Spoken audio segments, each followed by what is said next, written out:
I had the opportunity to sit and chat with you yesterday over a cup of coffee, and I found the journey fascinating. And I'm going to read this from here because I don't want to get the number wrong. 100 crore turnover 15 years ago, and 4 stores. And today, it's a 3,500 crore turnover with 130 plus stores. I mean, the number is staggering. From 100 crores 15 years ago to 3,500 crores. Tell us about this journey. So, the journey as it begins starts with a vision, with a thought. So after finishing my education, finishing my MBA from IMT Ghaziabad, when I joined business along with my father, as the turnover was 100 crore, you start thinking big. You start having a goal in mind and say that let us work towards achieving the goal.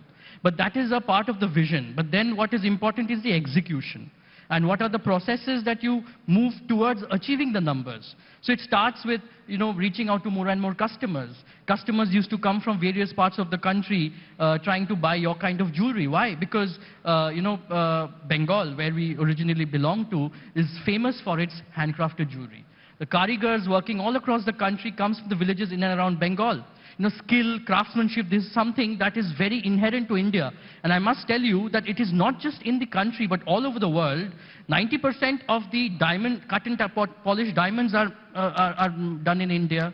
We are the second or the third largest jewelry manufacturers for the world. So it is a skill that is inherent with us in our country, in our part of the country for more than 5,000 years. So it was only but natural that you reach out to more and more customers.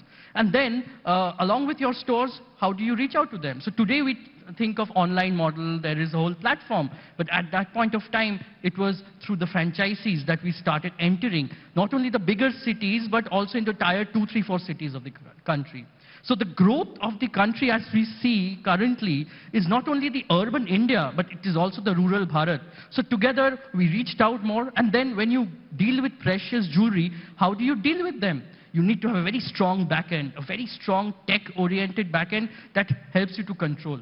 So implementation of processes, audits, ERP systems, so that you're tracking the data, you're ensuring that you're getting the right kind of product to the right kind of customer. So there is a whole lot of back-end thinking, and finally the execution, and then the brand building. And that's where you see that with all the effort of the full team, you reach a number, and then there's more to achieve in the future. And I hope that number goes higher and higher with all the things that you have planned in Whatever the coming year. Whatever we've been hearing about the India story, I think we as entrepreneurs are extremely optimistic and positive that with the growth of India in the coming 10, 15 years, if we continue to focus on the cheaty story that everyone has been talking about, that keep working towards it, you will achieve the goal. I'm sure we will achieve higher. Speaking of the India growth story, do you want to talk about what the role of the jewelry industry is in India's growth story? So see, jewelry industry plays a very integral role. First, we have heard of the Indian population, right?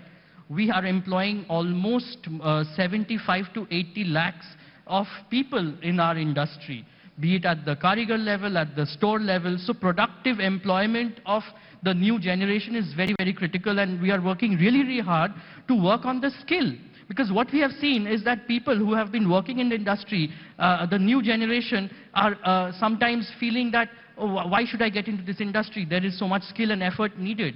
The tech industry is so much more glamorous. So as an industry, we are working towards skilling them, using more technology along with the handcrafted part, so that there is much more easiness, productivity, efficiency that we bring in. So that is one. Second is in terms of exports. So today, with the India growth story, the $5 trillion economy, the $7 trillion economy, we are contributing with more than 7% in the total GDP of the economy as an industry. Our exports, that counts to about 10 to 12% of the overall exports. So what is the formula of GDP? It's consumption, it's investment, it's the government infrastructure spending, and the exports. So as an industry, we have been working very closely with the government to ensure that the consumption goes up for the new generation customer, which is very, very critical. Because after all, these precious jewelry, gold, diamonds, it is a real asset. And there's a saving that happens for the family as well. Yeah. Speaking of the new generation customer, and also for all those entrepreneurs out there who are looking for that gap that Dr. Sanjeev Juneja spoke about earlier, to identify what is the space where they need to go in with laser focus. Do shed some light on how the collaborative effort of trying to bridge both Bharat and India from a delivery standpoint, from a targeting standpoint, how does that sort of measure in your scheme of things, and what kind of lessons can people take from that? So it all starts with the use of technology in all aspects. So let's say, as I was mentioning, the production aspect of it. Initially, people were doing handcrafted. The karigars were not so tech-enabled. But as an industry in manufacturing, it's called computer-aided design, computer-aided manufacturing, where the perfection of the jewelry to make it much more international standard is being worked towards. The quality of the jewelry, hallmarking as a process. So the industry along with the government is ensuring that the consumer gets the right kind of product. So that is some kind of machineries that are being used for manufacturing. The second part is in terms of service. So the industry is working towards like using of CRM, the customer, what kind of jewelry they are buying, and to address them, their needs. So that if someone wants to buy jewelry for office wear, you're providing that based on the need of the customer. For marriages, you have the data, you're providing it accordingly. So that is in terms of service. In terms of product, digital gold. That's something which is very, very interesting. Where for the new generation, you don't have the risk and the headache of storing gold in your almirah. It might get lost. So as an industry, as a brand, we've made something called a mydigigold.com, where for as low as rupees 250, one can buy the gold and we will store it on the behalf of the customer. And as you keep accumulating it, when you feel like going and buying a jewelry or gifting it to your loved one, you can just go to the store or go online and redeem it. So this is how, the service and the thinking to help the young generation save in gold, save in jewelry. These are the new kind of products that are being kind of implemented. So be it manufacturing, be it service, be it kind of products that we're coming out with, then the whole concept of lab-grown diamonds. Now I must tell you that worldwide, what are the ways in which not only in the domestic consumption but internationally, in the US, there's a very, very need of such products which is environment friendly. So you're not having to mine to get your diamond out, but you're creating in labs. And in our country, we've become almost the second largest exporter or the largest exporter of lab-grown cut and polished diamonds. Now jewelry is going to be created. In 5 years, things will be different. So these are the new kind of products that will help the young consumers to save their money, to buy jewelry, to enjoy jewelry. And that's how I think as a country and as an industry will help to moving forward. I think that's very interesting. I first heard about the concept of lab-grown diamonds from you, in fact, when we spoke yesterday.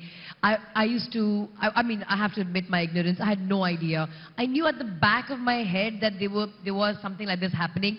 But, thank you for shedding light on the role that lab-grown diamonds are now going to play in the jewelry industry. But I also want to take up something that you just spoke about, that the machinery that is now used to manufacture jewelry, and how it is of international standards, and also maybe catering to international taste. Do you want to talk about Indian brands going global?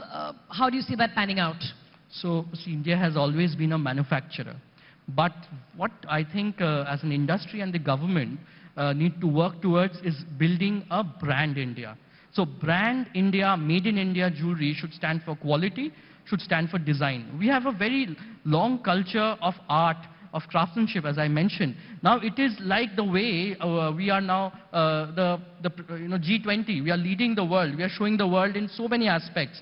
It's a matter of time that the world starts looking at India for its design and quality. And I think we have one of the largest diamond jewelry companies in our country for the world. Even amongst, if you say, top 20 jewelry companies in the world, then there will be quite a few Indian jewelry companies that will feature there.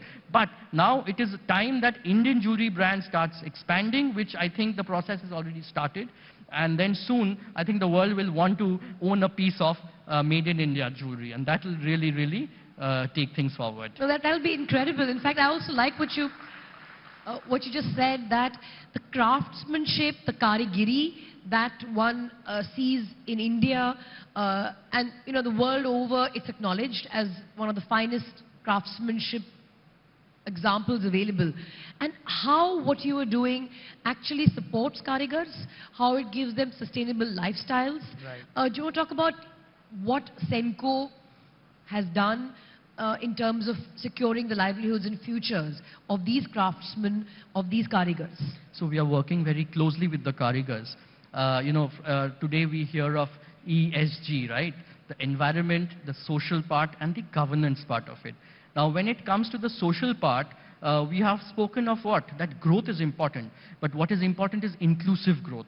You grow with everyone along with you, be it your partners, your franchisees, your employees. And which is also the Bharat and India story you spoke about. Exactly, exactly. Collaborative so growth. The growth cannot happen by a few, it has to happen overall.